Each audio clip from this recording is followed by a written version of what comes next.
Have you ever watched ballet and felt like you were missing something? Like you were watching this whole other language, but you don't speak it? You can feel that way, yeah. But that's what we're diving into today, trying to unpack all that. We've got excerpts from Ballet Illustrated. I think this deep dive will turn us into ballet experts. Well, maybe not experts overnight, but this book is amazing for really understanding what's happening beyond the to-dos and the tiaras. I'm all for going beyond the to-dos. What's the history here? Why is ballet so codified?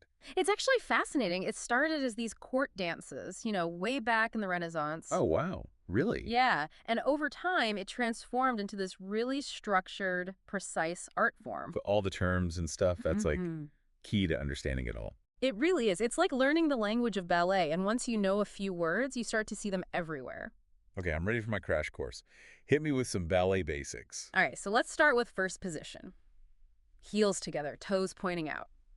Imagine you're hugging a giant beach ball. A giant beach ball. Okay, now that's an image I can work with. Right. The book uses that to describe the arm placement. Way more graceful than what I was picturing. It makes you think about posture, too. Like, Yeah. suddenly I get why it matters so much. Absolutely. And it's not just about looking elegant, it's the foundation for literally every movement. Huh. So what makes good posture good in ballet? Well, there's this thing called turnout, which is all about rotating your legs outward from your hips. It's what gives ballet that fluidity, those long lines. So it's kind of like if you're building a house, turnout is the foundation. Exactly. You need that strong base for everything else to work. Okay, I'm with you. So if we're in first position, hugging our beach ball, what's next? Let's move to second position. Feet apart, about shoulder width, arms out to the side. It's like you're extending your energy beyond your fingertips. It's amazing how much thought goes into even the simplest things. Every single movement has a purpose, you're right. And just like with any art, it's mastering the basics that lets you really create something amazing. So what's a basic move we should wrap our heads around? The plie. Plie is essentially bending your knees, but it's so crucial for everything. Jumps, landings, even just flowing between steps. So if turnout is our foundation, is plie like the mortar that holds it all together? Perfect analogy. It gives ballet that smooth, seamless quality. I see. What else? What other foundational moves are we missing? We have to talk about releve, which is rising up onto the balls of your feet. It builds incredible strength and balance. Think of those graceful rises you see ballerinas doing. They make it look so easy. It takes a ton of strength and control for sure, but once you have these basic building blocks, you can start putting them together into steps. Like what?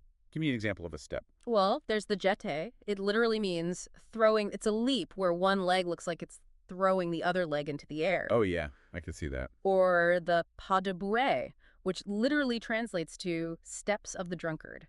Wait, what? It's a quick three-step movement, often used to connect other steps or to bring a light, playful feel. That's hilarious. I'm going to be looking out for the drunkard steps now. What about that step where it's like one foot is chasing the other? That's the chassé. Smooth and quick, it's often used to cover ground gracefully across the stage. Like a chase.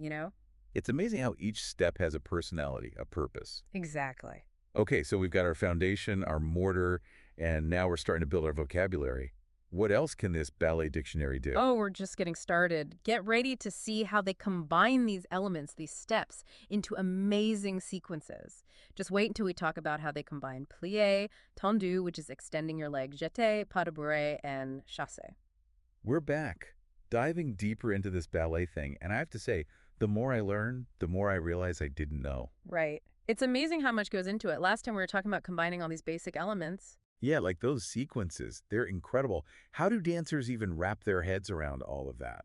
Well, it's interesting. Ballet Illustrated talks about the importance of visualization. Visualization, like picturing it in your mind. Exactly. It's like choreographing a dance in your head before you even move. Oh, that makes sense. Uh, You wouldn't try to play a whole piano concerto without practicing it mentally first. Right. It's the same concept. Dancers use visualization to map out the whole thing, the transitions, the rhythm, even the feeling of each movement. So are you saying they're creating a whole movie in their minds, complete with soundtrack? In a way, yes. It's about embodying the choreography on multiple levels, not just the steps. Wow, okay, so as someone who's watching ballet, how can I use that idea? Next time, try focusing on one dancer during a complex sequence. Don't just watch the whole stage. See how they move between the steps, how it all flows with the music. It's amazing. I'm going to try that. It's like I need to retrain my eye to catch those details. It's a different way of seeing, for sure, but it adds a whole new level of appreciation for what the dancers are doing. Speaking of what they're doing, some of those steps and combinations are so intricate. How do they even begin to learn them? The book really emphasizes that everyone starts with the basics, even the best dancers in the world. It's all about taking it one step at a time. No skipping ahead to the fancy stuff. Nope. Find the hardest part, isolate it, and work on it until it's comfortable, then move on. Kind of like mastering the small things leads to big results. Exactly. And as you piece together these individual elements, it becomes more than steps. You're telling a story with your body. And that takes us to the artistry, right? The part that goes beyond technique. Ballet Illustrated makes a great point about that. It says that while technique is essential, it's artistry that truly makes a performance captivating. So you have to make the audience feel something. It's not just about hitting your marks perfectly. Exactly. It's the difference between someone playing all the right notes and someone making music that moves you. So how do they do that? How do they convey emotion through dance? Well, it's not just facial expressions, though that's part of it.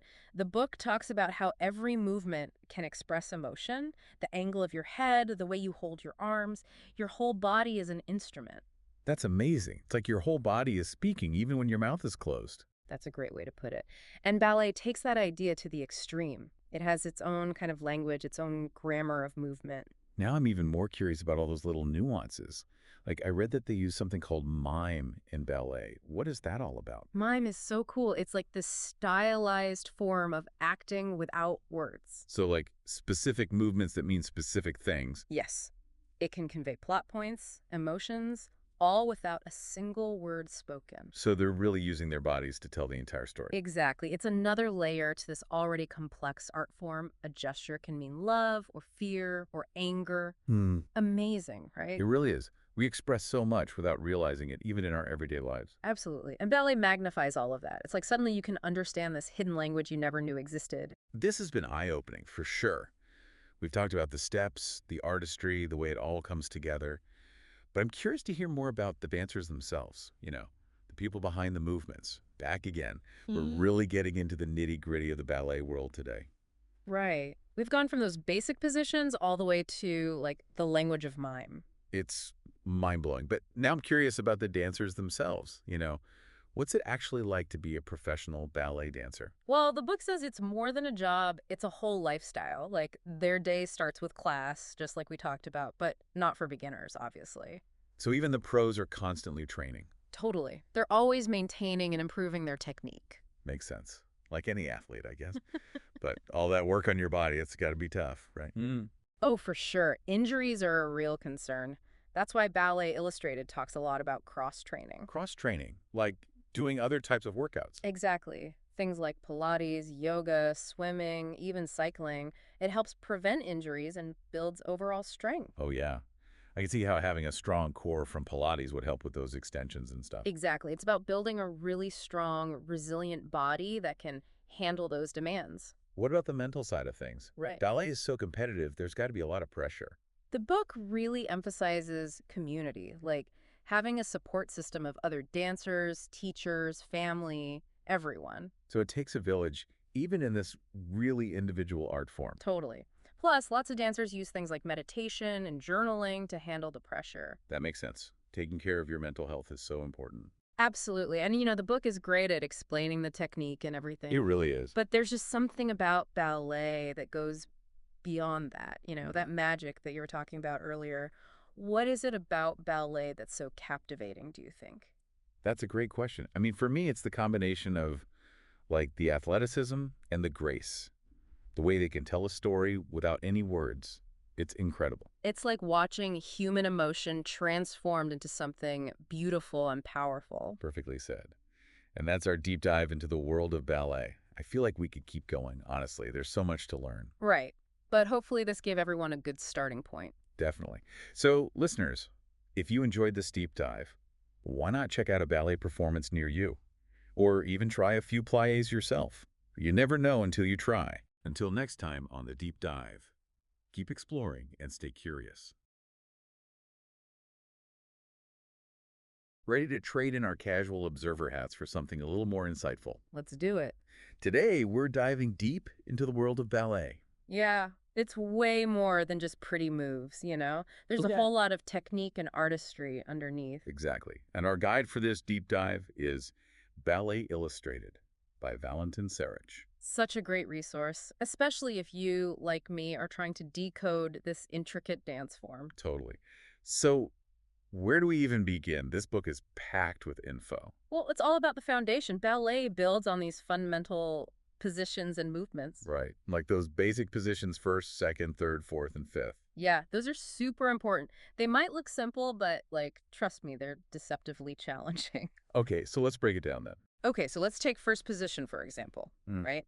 It's not just standing with your heels together, you're actually rotating your legs outward from the hip. Oh, I see. Like turning your legs out. Yeah, and engaging those specific muscles to get that graceful turnout. Turnout. That's key in ballet, isn't it? Absolutely. It's about creating those long, beautiful lines. Ballet's famous for those. Makes sense. So it's as much about strength and precision as it is about grace. Exactly. Like with gymnasts. They make everything look effortless, but you know it takes years of training. Oh, yeah, for sure. And speaking of training, the book talks about these three essential movements: plie, releve, and tendu. Those are the foundation right there. So plie, that's like bending, right? Exactly. It's basically a ballet squat. You're engaging your core, strengthening those leg muscles. So ballet dancers are basically athletes then. 100%. They Yeah. need that strength and control for all those intricate moves. Wow, I never really thought about it like that. Oh, yeah. That's fascinating. And what about tendu? What's that all about? Tendu is like this controlled stretch. You extend your leg out, but keep that turn out. So still focusing on those lines. Yes, it's all about developing precision. You need that control for the more complex stuff. Right, because you see how those tiny controlled movements just draw your eye. Totally. It's captivating. Okay, so we've got our basic positions, our plies, Mm-hmm. our tendus. Mm-hmm. Time to learn some real steps. Let's do it. Sarge introduces a few: jeté, pas de bourrée, and chassé. He does. And the best part, he gives us these literal translations, really helps understand the movement. Oh, that's cool. Like what? So jeté means to throw. Oh, like throwing your leg out. Yes. One leg gracefully extending as if you're throwing it. It's very cool to see. I bet. And what about the others? Okay, get this. Pas de bourrée literally translates to step of the drunkard. Wait, what? Step of the drunkard? That doesn't sound very graceful. No, right? But it's actually very fluid. Quick, 3-step sequence. Okay, so how does that even work? So imagine you step lightly behind, then to the side, and then to the side again. So it's about that smooth transition. Exactly. Okay, so maybe not as clumsy as it sounds. Definitely not. And then what was the last one? Chassé. Yes, that means chased. Chased. So one foot chases the other. Basically, you're gliding smoothly across the floor, one foot kind of pursuing the other one. I like that. So we've got throw, drunkard, step, chased. Hmm. Are we doing ballet or learning another language here? Right. But it's cool, huh? The names really capture the feel of the steps. Yeah, it definitely makes them more memorable. Yeah. But those are just individual steps, right? How do they all come together? That's where things get really interesting. The book actually shows how they link up in a simple sequence. Ooh, which way? It's plié, tendu, jeté, pas de bourrée, and then chassé. All those moves we just talked about. Whoa. So you're not just learning steps, you're learning how to transition between them. Yes. It's about coordinating your body, moving through space with intention. That's so cool. It's like those individual steps are just words, and now we're forming sentences. I like that analogy. And what comes after sentences? Paragraphs. Exactly. Or in ballet terms, Turns. turns. That's where we're headed next. The graceful pirouette, the chassé turn, which I guess combines that chased step with a turn. You got it. This is getting good. But before we get ahead of ourselves, let's talk about something super important for any ballerina: spot. Spotting. Oh, yeah, that's Yeah. crucial, especially for those quick turns. Yeah, because I'd be so dizzy. So how does it work? The book describes it as focusing your eyes on a fixed point while turning and then quickly whipping your head around to refocus on that same spot. Yeah, it's like you're tricking your brain. Yeah, You're man, yeah. basically preventing dizziness. It's honestly pretty ingenious when you think about how many rotations some of these sequences involve. Yeah, I'd be seeing stars. Right. Okay, so spotting, definitely important. Essential. But speaking of impressive moves, it's time for something else. Something that takes our ballet skills to new heights. You mean? Jumps. We're talking jumps. Let's do it. The book highlights two basic ones, sauté and échappé. Ah, yes, classics. So what's the difference? Sauté is your classic vertical jump, straight up and down. Okay, got it. And échappé. Échappé means escaping. So picture this. You start with your feet together, and then when you jump, you land with your feet apart.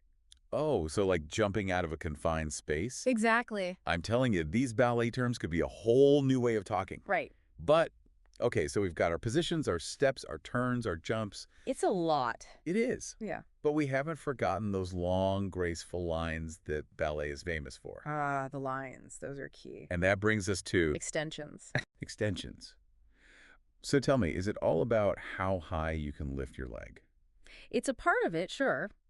But it's more about creating this continuous, graceful line from your fingertips all the way to your toes. Oh, wow. It takes core strength, control, and of course, maintaining that beautiful ballet posture. So even when you're reaching for those sky-high extensions, posture is key. Absolutely. Good posture is crucial for everything. For balance, for alignment, for preventing injuries, and not just in ballet, by the way. Good posture is important no matter what you do. It's true. I need to work on mine, honestly. Mm-hmm. But, okay, this is all amazing, but how does it all come together in a performance?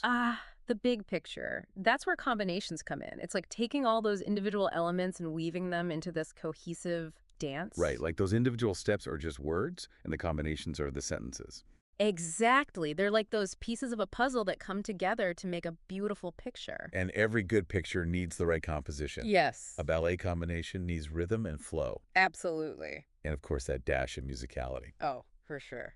And speaking of music, Yes. the book talks about the crucial role of the accompanist. Oh, they're essential. Yeah. It's so much more than just background music, you know? They're like a musical partner working closely with the dancers, Really? enhancing the emotion, helping to tell the story of the dance through music. It's like they're another instrument in the orchestra, almost. Exactly. They set the tempo, the mood, even cue certain movements, you know? Wow. I Yeah. never thought about that. Oh, yeah. So it's really this dynamic interplay between the music and the movement. 100%.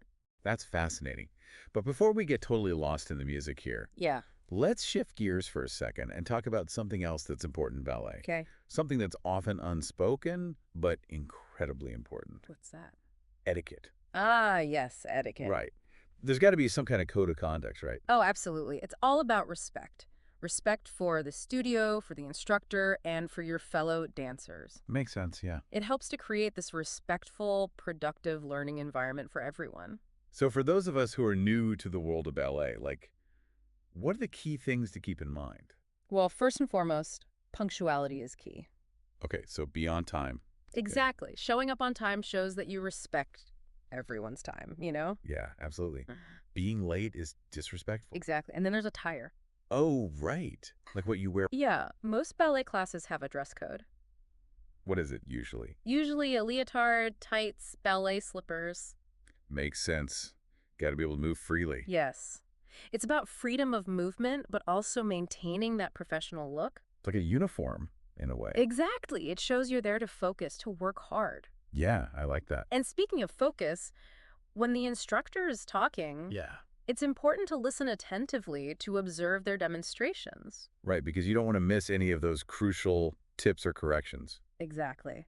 And it's also important to be aware of your space. Oh, right. Because ballet studios can get crowded, especially during those big movements. They can. You gotta be mindful of the other dancers around you. Yeah, don't want to be doing any impromptu pirouettes into somebody else. Right. Safety first.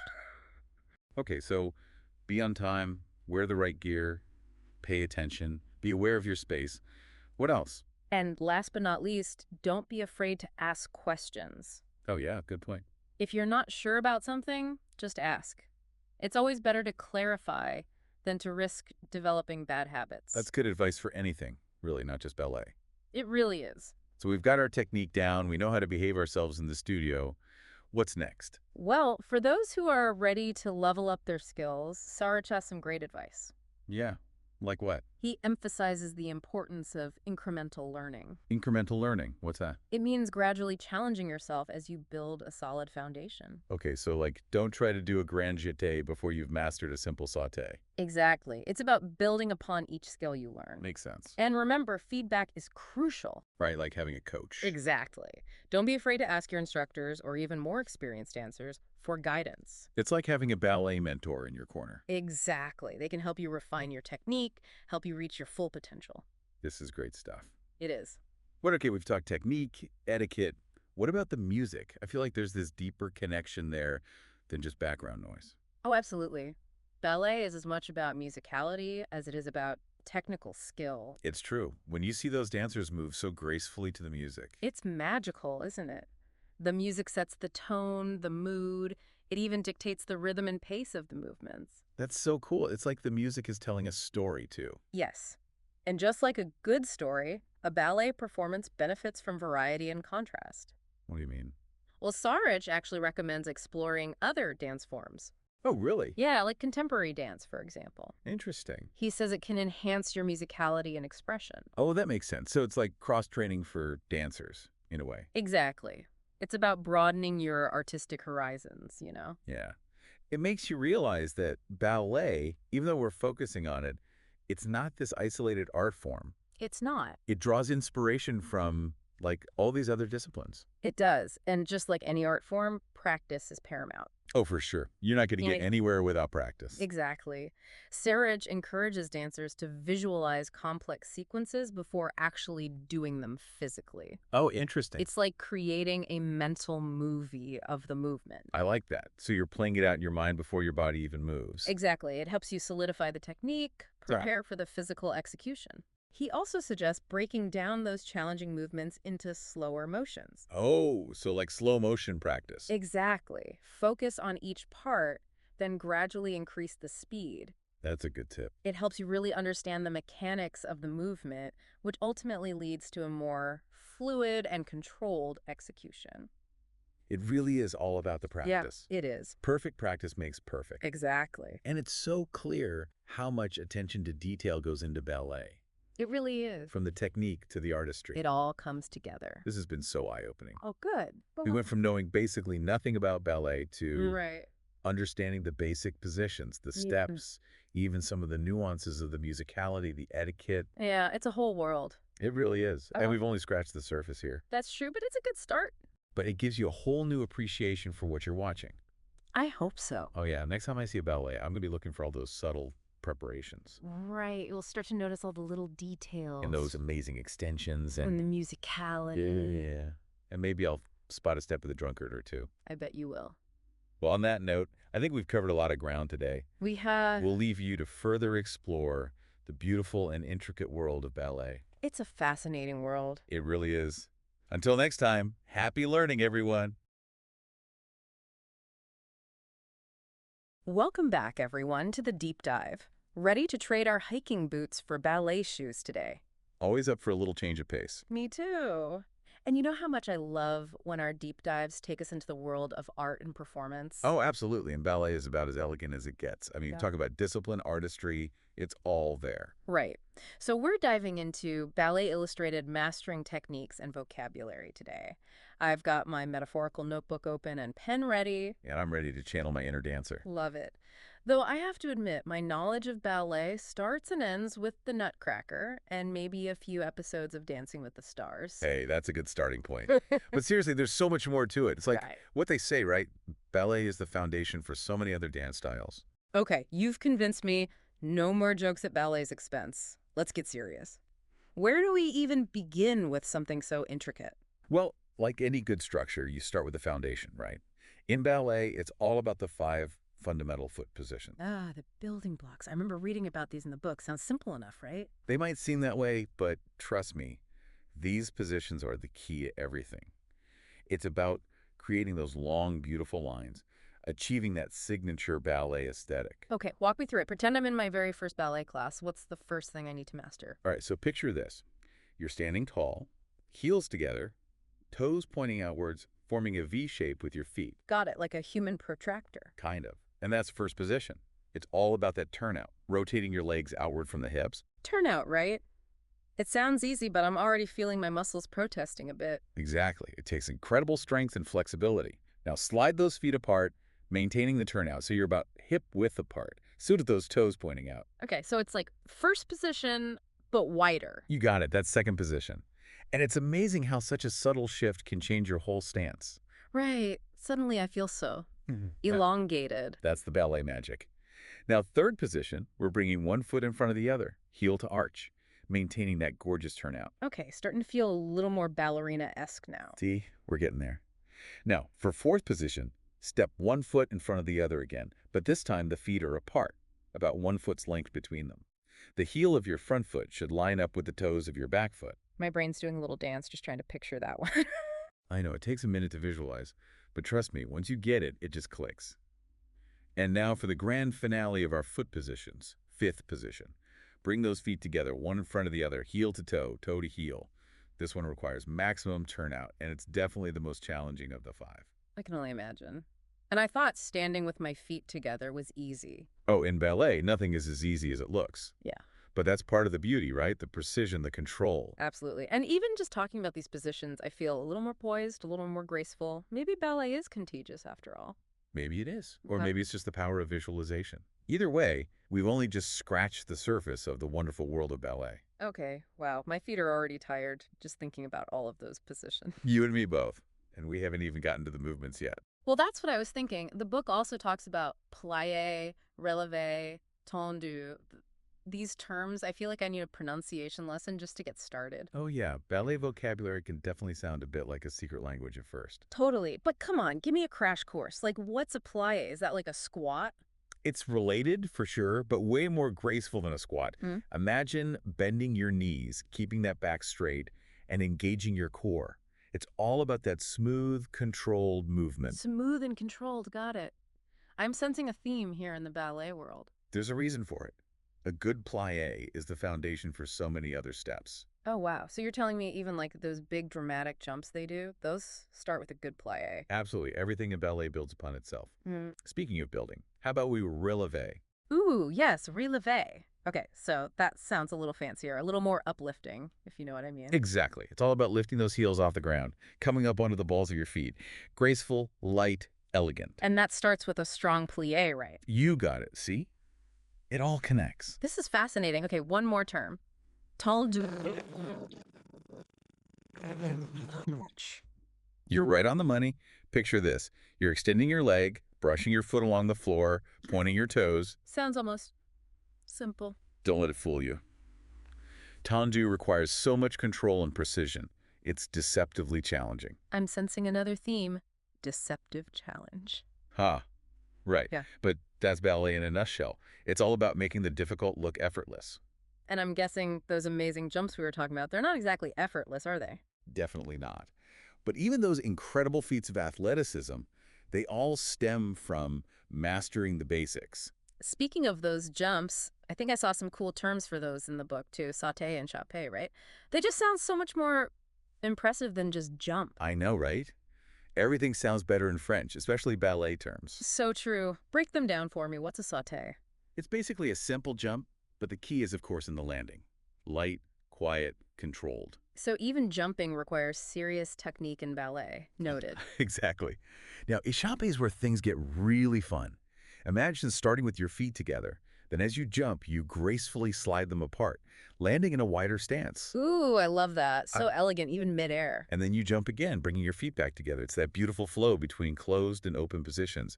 Okay, this is where I really wish we had visuals because I'm doing my best over here to imagine all of this. I know, me too. But hey, maybe our listeners are all practicing their sautés and échappés as we speak. I hope so. Or at least picturing themselves looking incredibly graceful while doing it. I know I am. As long as we're imagining, right? But, beyond the steps themselves, Ballet Illustrated also dives into the importance of etiquette and class structure. Oh, right, because it's not just about the physical movements, is it? There's a whole culture surrounding ballet. Absolutely. It's steeped in tradition and respect. Like imagine walking into a classic ballet studio. Ooh, yes, with the bars and the mirrors and the... And the wooden floors, that distinct smell of, I don't even know, maybe it's wood polish and dedication. And everyone's wearing those amazing leotards and tights. Yeah, right. hair pulled back tight. It's almost like stepping back in time. So what's it like being a student in a ballet class? What's the vibe? You can definitely feel the history, you know. Yeah. It's serious, but there's also this sense of community.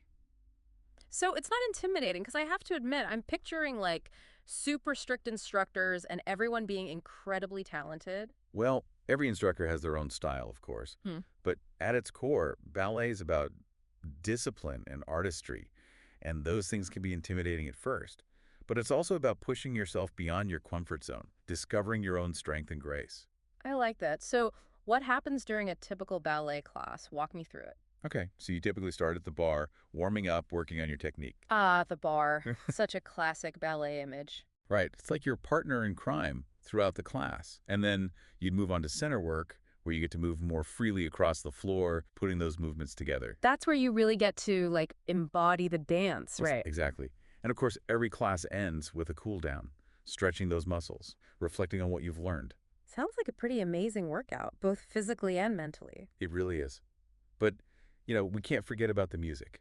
Oh, right. The music. It's like the heartbeat of ballet, isn't it? It Yeah. totally is. It sets the whole mood, the tempo, everything. It's like the music is leading you through the movements. Totally. I remember reading something in Ballet Illustrated about the role of the accompanist.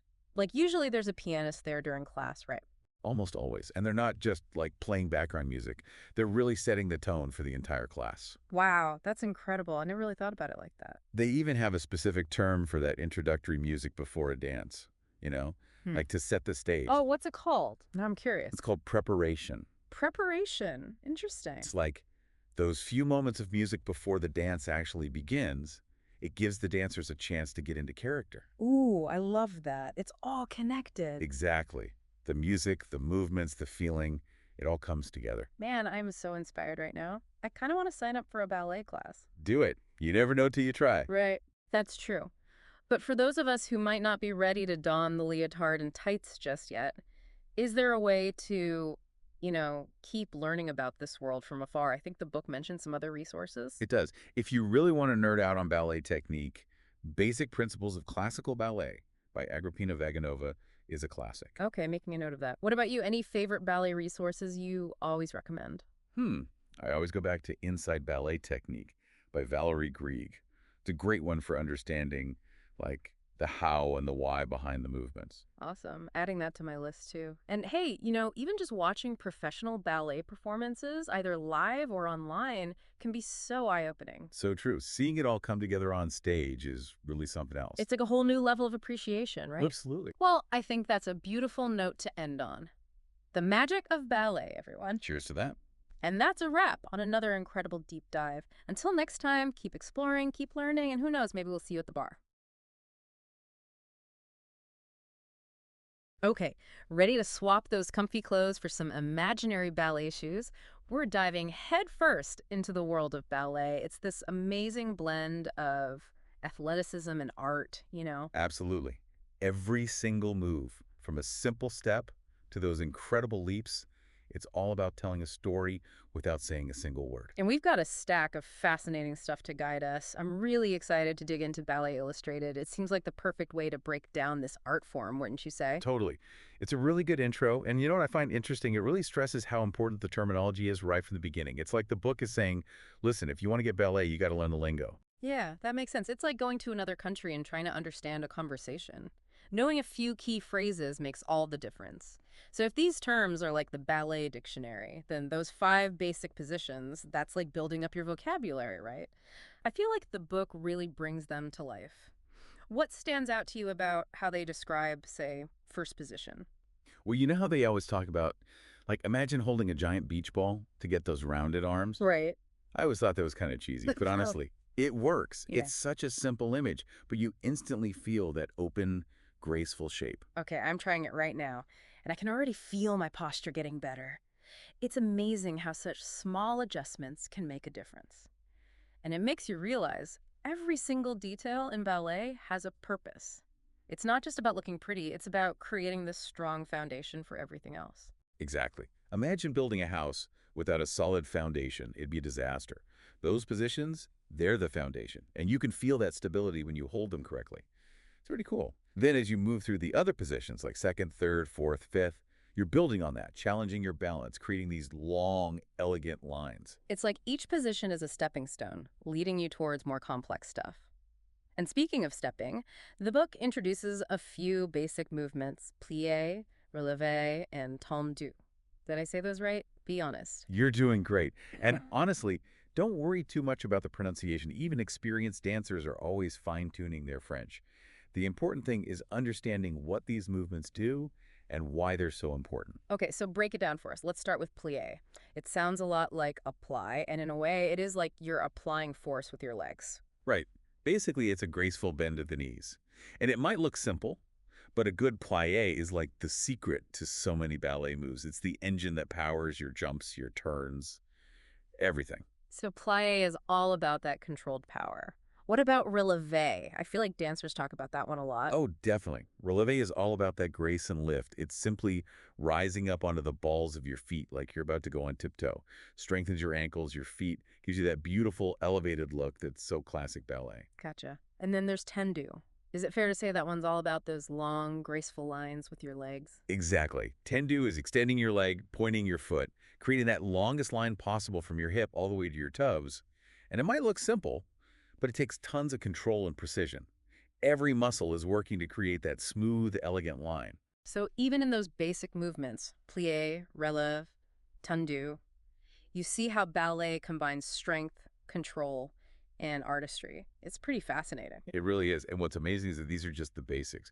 Once you master these, the possibilities are endless. Okay, so we've got our plies down, we're feeling that releve, but what about the really exciting stuff? The leaps and the turns, those moments that make you gasp. What takes us from these basic moves to that? It's all building blocks, right? You've got the foundation, and now it's like putting up the walls. And some of those walls involve defying gravity. Exactly. Speaking of which, the book gets into some of those iconic ballet steps and turns, like the jeté. It literally means throw, which sounds so powerful. It is powerful. The jeté is all about this illusion that you're just soaring through the air.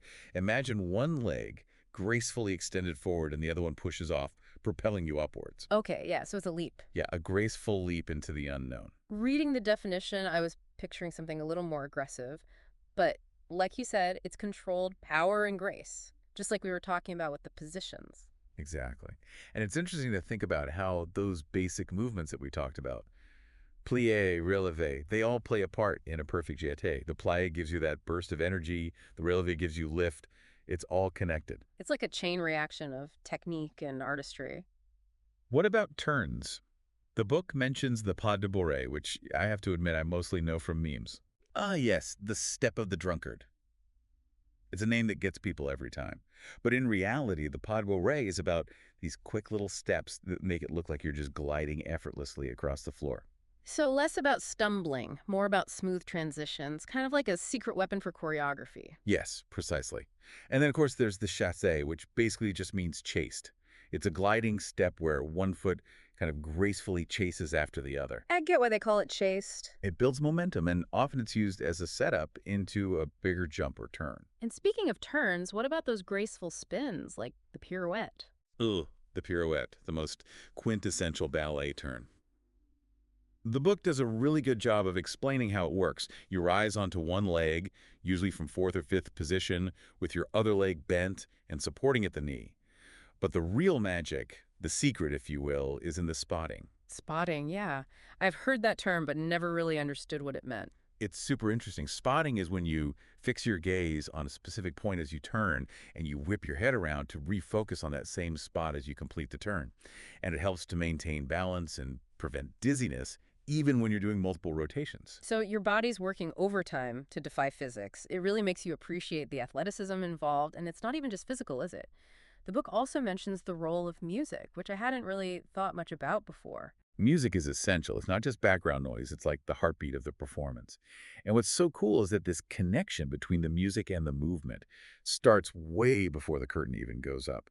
The book talks about the preparation, that musical intro, before the dancing starts. So it's like the music is giving the dancers a heads up, setting the tone. Exactly.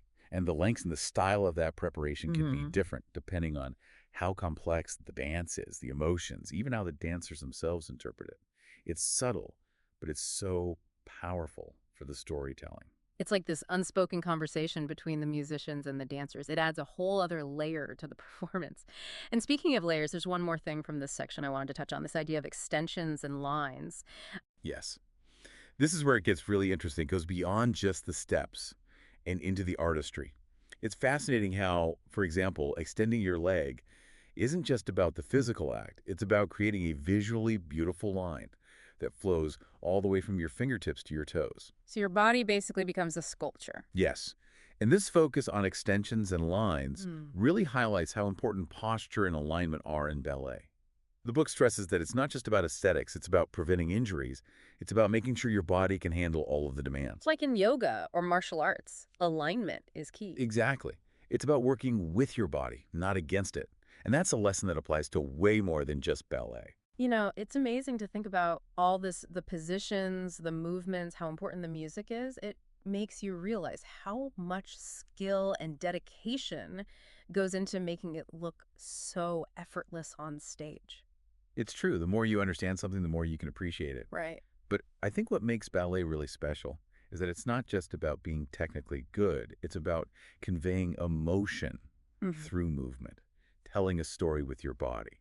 And you can only really get that by seeing a ballet performance, right? The book talks about going beyond just reading about it and actually seeing it live. You must have seen a lot of ballet performances. Oh, tons. And each one is so unique. Yeah. There's an energy you feel, a connection between the dancers and the audience. It's hard to describe. You're seeing these incredible athletes pushing themselves to the limit, but it's more than that. There's an emotional element. It's vulnerable, it's captivating. You're living the story, not just dancing it. Exactly. And that's what makes it more than just a technical skill. It's art in motion. And actually, the book has a really good story about this. It talks about this dancer, Elise. And during a really challenging piece, she can feel the music through the floor, like right through her Wow. powerful imagery. It's like the music is physically guiding her. It shows you how immersed dancers are in what they're It's doing. a full body experience. It Totally. makes you realize ballet is about way more than just steps. It's discipline, And dedication, push your limits. finding the beauty in the process. And the good news is you don't have to be a pro to enjoy it. Not at all. You can watch it, you can try beginner class, you can just learn more about it. There's something for everyone. You've definitely given us a lot to think about.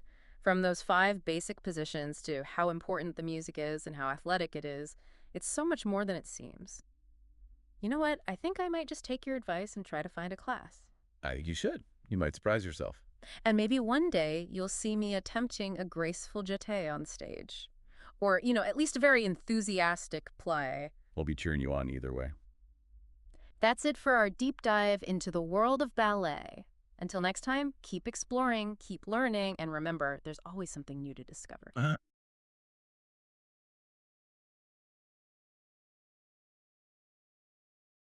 Okay, so have you ever felt like ballet is like its own language? It really is. It has its own vocabulary, its own grammar, even its own culture. Totally. And that's exactly what we're diving into today with ballet illustrated mastering techniques and vocabulary. It's like a Rosetta Stone for understanding the beautiful and sometimes confusing world of ballet. I love that analogy. And you don't need any prior experience to follow along either. This book does such a great job of breaking down the fundamentals for anyone, even if you've never set foot in a dance studio. Right, like you don't need to know a pas de bourrée from a pirouette to get into it. Exactly. So, like, where do we even begin with, like, understanding ballet? It seems so intricate. Well, much like any language, you start with the basics. Okay, so like the alphabet then. Exactly. And in ballet, that means the 5 basic foot positions. Ah, the positions. The book has these gorgeous illustrations, by the way. It's like flipping through a fashion magazine, only with more footwork. They are beautiful and essential. These positions are the foundation for pretty much every single movement in ballet. Okay, so let's try to picture this. First position, that's the one where, what, your heels are together and your toes are pointing out to the sides. You've got it, except it's not as simple as it sounds. It's all about turnout. Turnout. Yeah, the rotation of the legs outward from the hips. So you're not just sticking your feet out, you're engaging specific muscles to create that beautifully open line from the hips all the way down to your toes. Even in first position, dancers are working towards that ideal 180-degree turnout. Wow, so there's a lot going on even in just standing there? I never realized. Right. It's deceiving, isn't it? That's the magic of ballet. It makes incredibly difficult things look effortless. Okay. So, first position we're turning out. Got it. What about second position? Second position builds on that turnout. So you're basically widening your stance, feet still turned out, until there's a long, continuous line from the heel of one foot to the toes of the other. It sounds pretty, but also kind of hard to hold. Oh, it definitely is. It requires a ton of strength and flexibility to maintain that turnout and alignment. And this is all still just the starting point. Yeah. It's crazy to think that those positions, which seem kind of basic, are what eventually leads to those big leaps and spins you see in performances. You're exactly right. Each position is preparing the body for those more complex movements. It's about building the strength, flexibility, and control needed to execute those movements safely and beautifully. Wow. So much goes into it. Okay, so what's next? Third position. Third position is interesting. While it's considered a basic position, you actually don't see it as much in contemporary ballet choreography. Oh, why is that? Well, it's more of a transitional position. It helps dancers develop the coordination and strength needed for those more dynamic movements. Think of it as the bridge between the first two positions and the more complex fourth and fifth positions. Makes sense. So in third, one foot is crossed in front of the other, right? Yes, heel to arch. And the turnout is still crucial. All right, got it. Now bring on fourth position. That's one I always think of from those classic ballet pictures. It's a very elegant position for sure. So in fourth, the feet are apart, one in front of the other, with the heel of the front foot lined up with the toe of the back foot. It kind of reminds me of that perfectly balanced moment right before something really cool is about to happen. I like that. And the arms often come into play here too, creating these beautiful lines and enhancing the balance even further. Okay, and then we have fifth position, the ultimate ballet pose, right? It's definitely considered the ideal in terms of technique. It requires the most turnout, core engagement, and that lifted, elegant posture we associate with ballet. So feet crossed at the ankles, toes pointed, and usually arms up in a graceful curve. Precisely. It's the culmination of all the previous positions, and it takes years of training to achieve and maintain. Wow, so those five basic positions really are the foundation.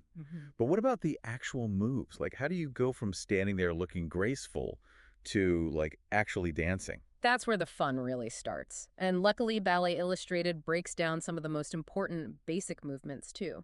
So tell me, what are some of these fundamental moves we should know about?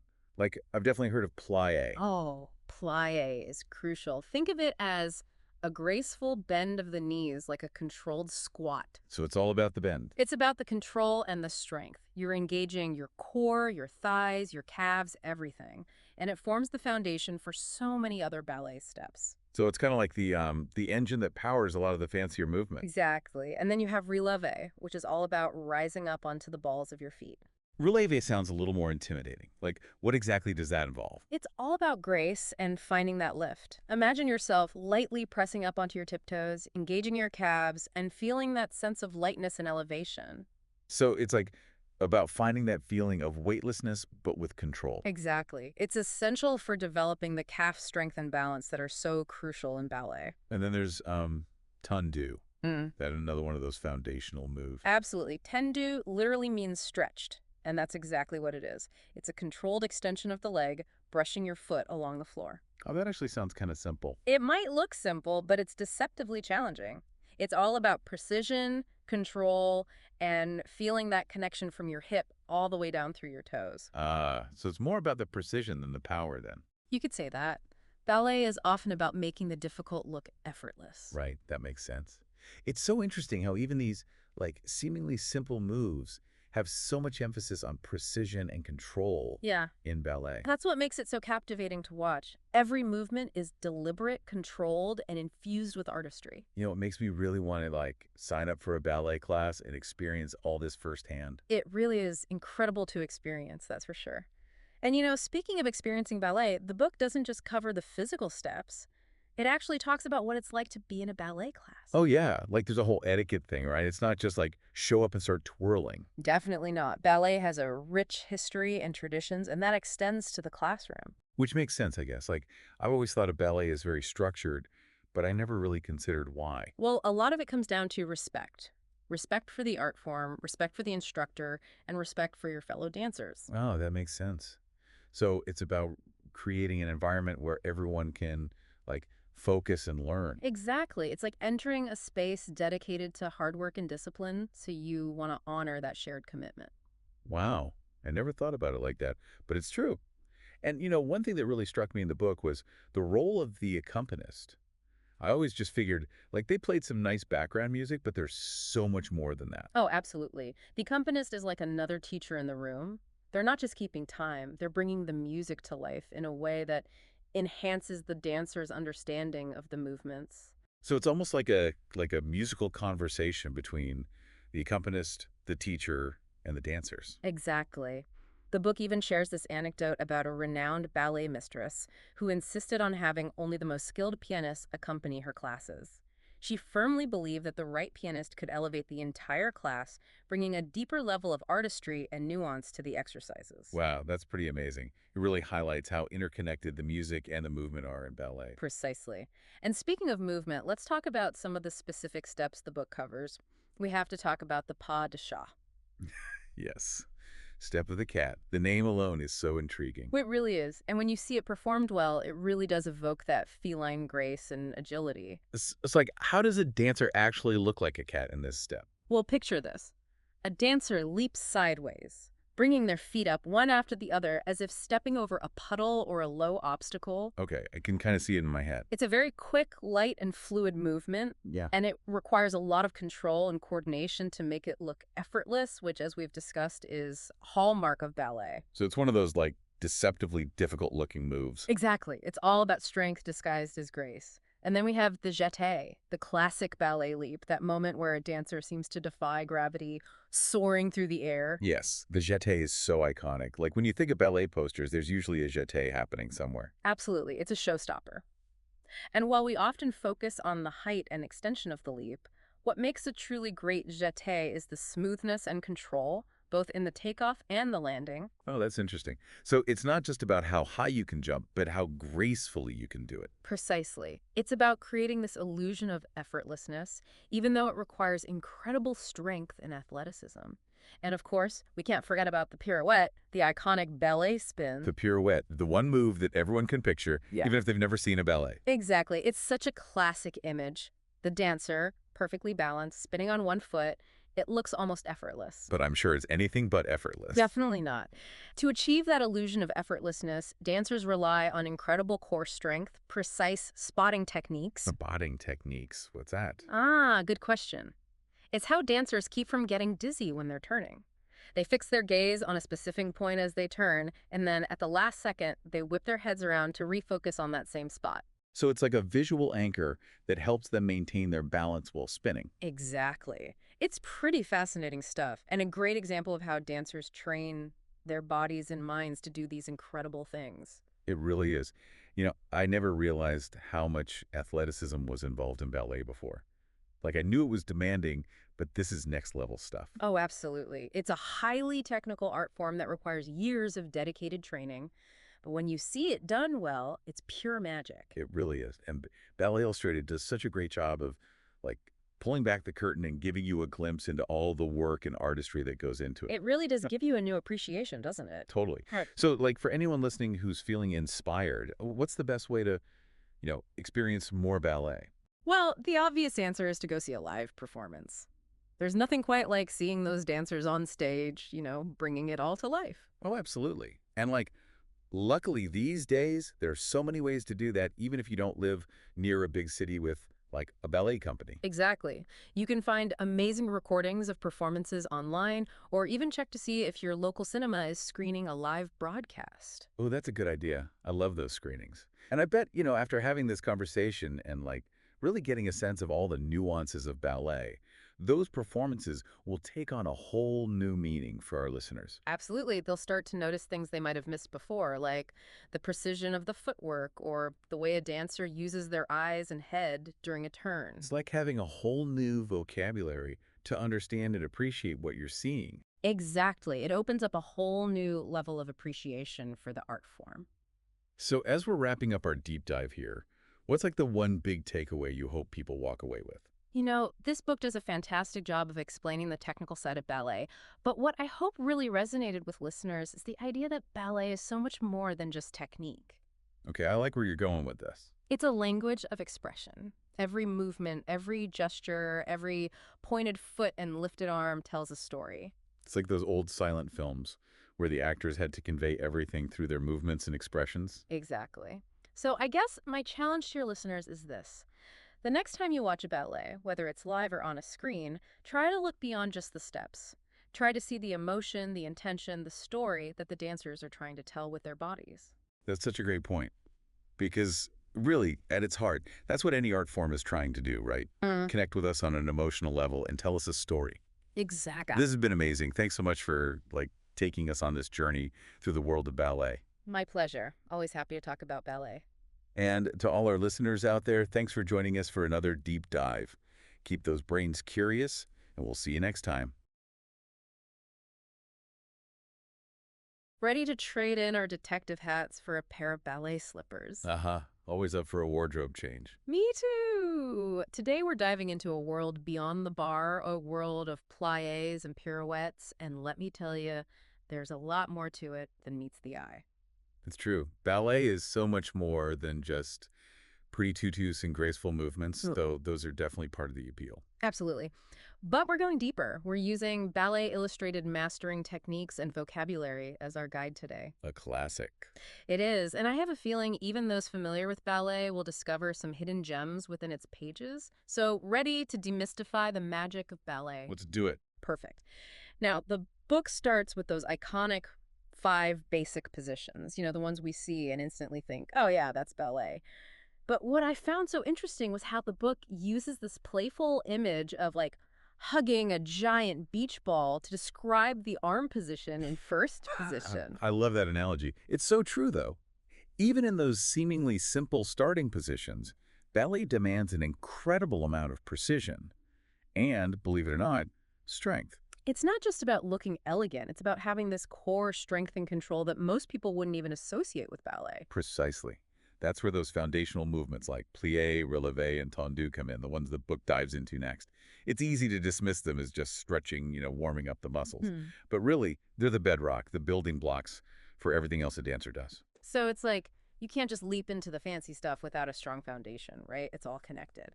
And speaking of those fancy moves, I have to admit, I was a little intimidated by the book's dive into ballet terminology, all those French words. I felt like I was back in high school French class. It can feel like learning a whole new language. Right. But there's a good reason for that specialized vocabulary.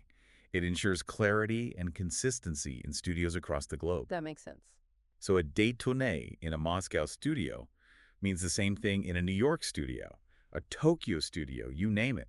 It's how dancers and choreographers can understand each other, even across language barriers. It's amazing how this specific terminology ensures that a step is executed with the same precision and artistry no matter where in the world it's being performed. It's like a universal language of dance. Exactly. It ensures that the art form remains pure, consistent, and understood by all who practice it. It's incredible. And that level of precision, that's what elevates ballet from mere movement to a true art form. So we've laid the groundwork, right? Those basic positions, the terminology, it's like we're building a dance vocabulary, but Ballet Illustrated, it doesn't stop there. Oh, it's just getting started. Right. The book actually starts to introduce combinations, like linking a pas de bourrée and a chassé. And that's where things get really interesting. It's like taking those individual vocabulary words and suddenly, bam, we're forming sentences, creating phrases. Exactly. It's the essence of choreography.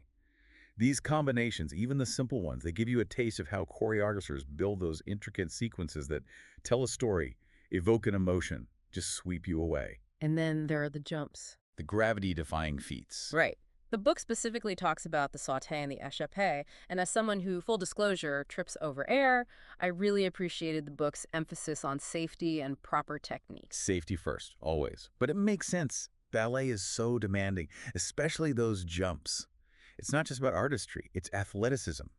You need incredible core strength, impeccable alignment, not just to look graceful, but to prevent injuries. You're basically a finely tuned athlete defying gravity. Exactly. Yeah. And speaking of defying gravity and maybe logic, there's the pirouette. The iconic spin, it's almost dizzying to watch. It's all about the spotting. The book talks about that, and that's what got me. That's the part where I was like, how do they whip their heads around like that without ending up completely disoriented? Spotting, it sounds counterintuitive, but it's all about focusing on a single point as you turn.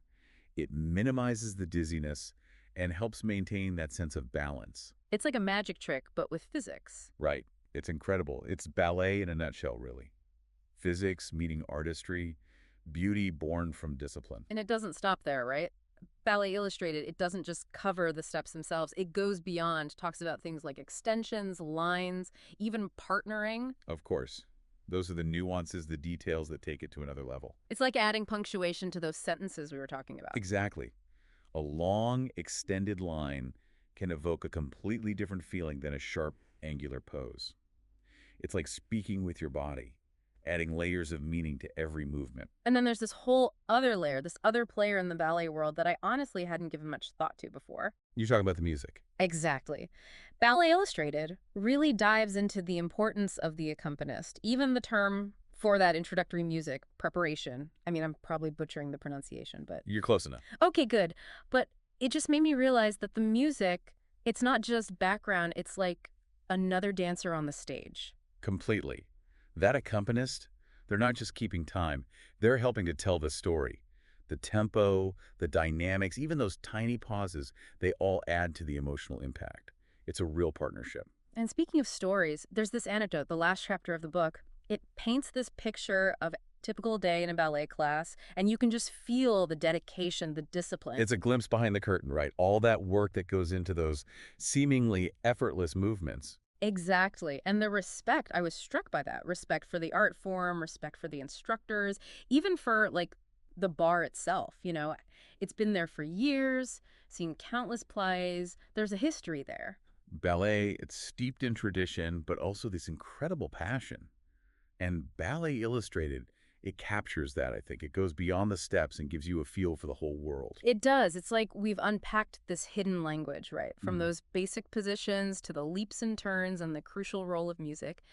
But I have a feeling, as comprehensive as this book is, it's really just the tip of the iceberg, wouldn't you say? Oh, definitely. The real magic, it unfolds when you see ballet live, when you experience those movements in person. Find a performance, watch a video online, and keep in mind everything we've talked about today. You'll start to notice those tiny details, the precision, the strength behind every gesture. Exactly. It transforms from something beautiful to watch into something truly awe-inspiring.